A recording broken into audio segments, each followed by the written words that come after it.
I played Gundam Evolution, and I didn't get to put as much time into this as I'd like, but there was a network test for Gundam Evolution, and I was allowed to record footage and play for a set period of time, and then was allowed, of course, afterwards to be able to talk about it. And there are a couple things that I thought when I read the presser, I was like, I don't know if I'm gonna feel like talking. Like but it wasn't never like a restriction. It was always like, well, we would like it if you mentioned this, and it's like, okay, well, after playing it, I understand why. Uh,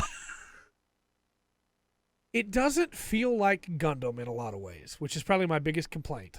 Uh, Everything's really floaty,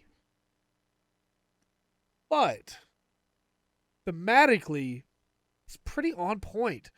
Every suit has like a couple. It has its main fire and then an alt fire mode. For some suits, that's a bring it up to be able to see through the sights.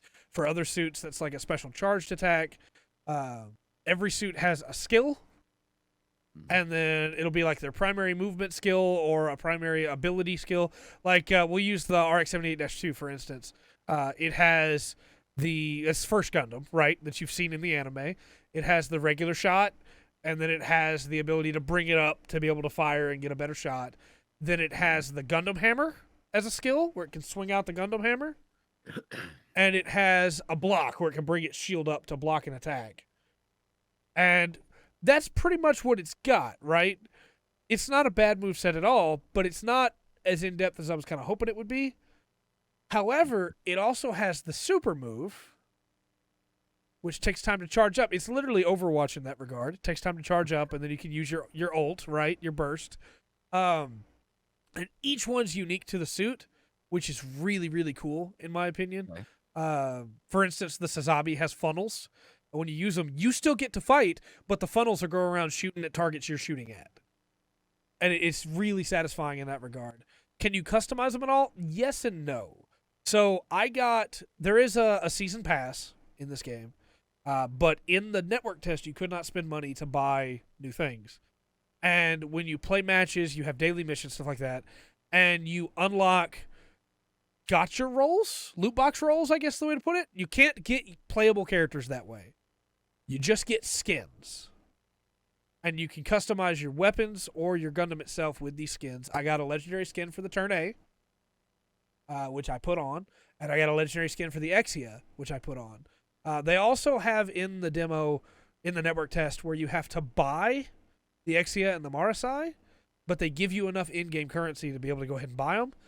I couldn't see anything about being able to buy that currency with money. It seemed like you just earned it by playing. So my assumption is in the full game, there'll probably be like 5 units available, and all the rest you'll have to purchase with in-game currency. That's my guess. I don't know that. But I think that each unit's very different from each other. I got a Sazabi charm that I was able to put on all my units' guns. I was rolling around as the Exia with a Sazabi hanging off the gun. They're all, like I said, they're all very different from each other. Exia and Barbados are mostly about getting in with melee, which is great when you're in and not great when you're trying to get there. But that's where you need to work with your team, you know? There are healers. The Methus is able to throw a healing beam. You have the Dom has like ability to mark things. The Sazabi can mark things. The Pale Rider can drop a healing station on the ground. It doesn't necessarily feel like Gundam. It's just Gundam's playing Overwatch in a weird way. But I still really had fun. Like, it's a competent shooter with Gundam references everywhere. Like, your burst on your Exia is the Trans Am. And when you use it, the character says, "I'm going Trans Am." And it's like, well, yeah, that's what I would say if I was piloting an Exia with Trans Am as well. But I had fun. I'll play it for sure when it comes out. Don't know how Season Pass is going to work for like long end content, but it felt a little bare bones when it comes to some of the stuff too. Like every Gundam had victory screens, but there were only 2 of them apiece. And maybe that's something that at full release there'll be more of. But I did really enjoy my time with it. When I was no longer able to play the network test, I just wanted to play more, which is a good sign, I think. But if if you take out the Gundam references and just leave the mechs, Yeah, it's like a group Zone of Enders. sort of. The Because you only talked about it being floaty or yeah, slidey, and that's Zone of Enders is like that. But you get used to it, and you do. it kind of use it to your advantage. But I think one of the big things about it is that they only had one game mode in the demo, which was control point. You had to go and grab the point, hold it, and I wish there'd been some other game types that I think would have maybe made some of the suits a little bit better. okay, Because for instance, I loved playing as the Turn A, but the Turn A has a grab move as its special ability, which is like, okay, I need to be in close to do that, but it doesn't have any other melee attacks. If you don't have a melee weapon, you don't have a melee attack. And suits that canonically have melee weapons in the series don't have melee attacks in this game. So, like the Sazabi has a beam tomahawk. He can throw that beam tomahawk and then boost to it, and it's really cool, but he can't slash with it.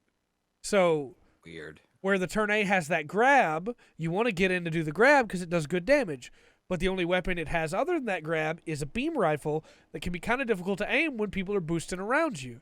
So you have like a mix of where do I want to be? The grab is too good to just be a, hey, I'm in trouble, I need this. And the gun is too good, the beam rifle's too good to be, hey, I can't get in there. But, again, the references, Turn A doesn't reload. Because in the series, there's only one beam rifle. There's two beam rifles Turn A can use, and there's no easy reload in the Turn A series. So instead, Turn A ditches the beam rifle and pulls out another one. It's like, there's references everywhere. When the Sazabi boosts forward, it holds the shield up to boost forward like it does in the anime. It just...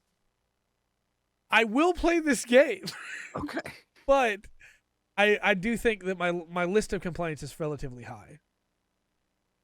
Okay. There's gonna be more to it. Yeah. There's gonna be more to it. But I don't think we're going to get a single player, to Dark's comments, but I'm hoping that we get something. And I do think that one of the cool things they do is they do the hero shooter thing of, hey, you can only have one of each unit. So you can't have like multiples of them. Only one person can be the Sazabi at a time. Only one person can be the Methus at a time.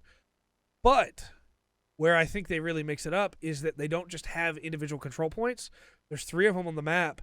And over the course of the match, it goes, okay, the control point you have to hold right now is A. Okay, it's been 5 minutes. The control point you have to hold now is B. And so everybody has to move. So there's nobody camping and sniping. Everybody has to move to be able to get to that new control point. Okay. I don't know, man. It's weird. I want to trust you on the Gundam stuff, and of course, I'll be checking Dark's comments on the Gundam stuff too, going back and forth. Y'all have a really different style of how y'all play, right? I don't know, man. It's kind of disappointing. Yeah, I will say I'm not an FPS guy. I'm not. But there was something really satisfying about flying around the backside as the Ashimar by turning into mobile armor mode and then hopping out of mobile armor mode and shooting a guy and killing him from in the back line and the whole team turning and destroying me. But when they did, we took the point. And it was like, yeah.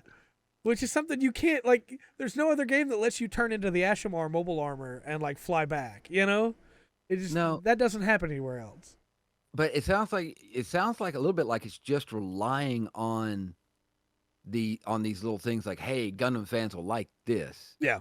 So make sure it gets there. And instead of giving people like, give them a good story, character, and Gundam alike. Oh yeah, I don't think that's going to be in this at all. Yeah. Well, I think that's kind of, it sounds like what's missing from this. Yeah. Because there's no depth to any of the. I mean, I guess they expect you should know them all. I guess. Right. It's a hero shooter through and through, for better or worse, and it's really interesting too because one of the big complaints people had about GPO2, Gundam Battle Operation 2, was, hey, we want a story, and so they released a story as a standalone purchase, which GBO2 is free for what it's worth. GBO2 is free, so you can't complain too much. But You know, it just Gundam games.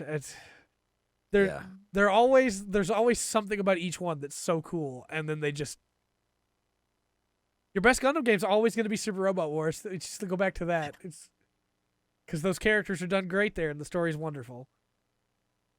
But I really did honestly have fun. I just, again, my laundry list is very large.